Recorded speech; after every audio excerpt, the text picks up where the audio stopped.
యోనా మరియు గొప్ప చేప కథ. ఇజ్రాయెల్ దేశంలో ఒక ప్రవక్త ఉండేవాడు. అతని పేరు యోనా.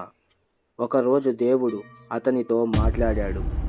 యోనా, నీవు నినివే అనే మహానగరానికి వెళ్ళి ప్రజలకు చెప్పు, వాళ్ళు చెడు మార్గంలో నడుస్తున్నారు, వారు మారకపోతే నేను శిక్షిస్తానని. యోనా దీనికి తిరస్కరించగా, నినివేనా? వాళ్లను ఎందుకు రక్షించాలి ప్రభువా? వాళ్ళు దుష్టులు. లేదు, నేను అక్కడికి వెళ్ళను అని అంటాడు. అటు తరువాత తర్షీకి వెళ్లే వైపు వాడుని ఎక్కేస్తాడు. అతడు దేవుని సేవ నుండి నేను దూరంగా వెళ్ళిపోతున్నాను అని అనుకుంటాడు. కానీ దేవుని దృష్టిలో ఎవరు దూరం కాలేరు.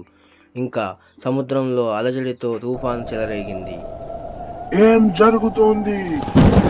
మనము మునిగిపోతా ఉన్నాము. వాడలో ఉండే వాళ్ళంతా భయంతో పరుగులు తీయగా యోనా ఒక మూల చక్కగా పడుకుని ఉంటాడు. అప్పుడు నావికుడు, ఏం చేస్తున్నావు దరిద్రుడా? మనమందరం మునిగిపోబోతున్నాము. అప్పుడు యోనా తన తప్పు తెలుసుకొని, ఈ తుఫాను నా వల్లే వచ్చింది, నేను దేవుని మాట వినలేదు, నన్ను సముద్రంలోకి విసరండి అని అంటాడు. దానికి వారు ఒప్పుకోకుండా అతని మాటను తిరస్కరిస్తారు. అటు తర్వాత పాచికలు వేసి ఎవరి తప్పని చూస్తే అది యోనా వైపు నిర్ధారిస్తుంది. నావికులు బాధతో యోనాని సముద్రంలోకి విసిరేస్తారు. అప్పుడు తుఫాను ఆగిపోయింది. యోనా సముద్రంలో మునిగిపోతున్నాడు. చీకటి, నీరు మరి శబ్దం అతని చెవులలో ధ్వనిస్తుంది. అప్పుడే దేవుడైన యెహోవా ఒక చేపని ఆదేశిస్తాడు, సముద్రంలో అతని మింగివేయమని.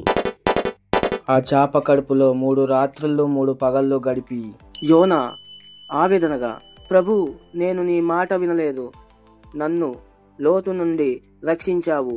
యోనా దృఢంగా, ప్రభు, ఈసారి నేను తప్పు చేయను, నేను నీ మాటను వినిపిస్తాను.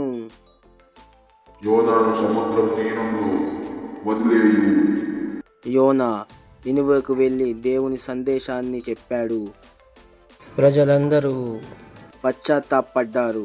దేవుడు వారిని క్షమించాడు. నా క్షమ దయ ఎవరికి అయినా అందుబాటులో ఉంది. యోనా తెలుసుకున్నాడు, దేవుని మాట నుండి పారిపోవడం అసాధ్యమని. ఆయన దయ సముద్రం కంటే లోతైనది.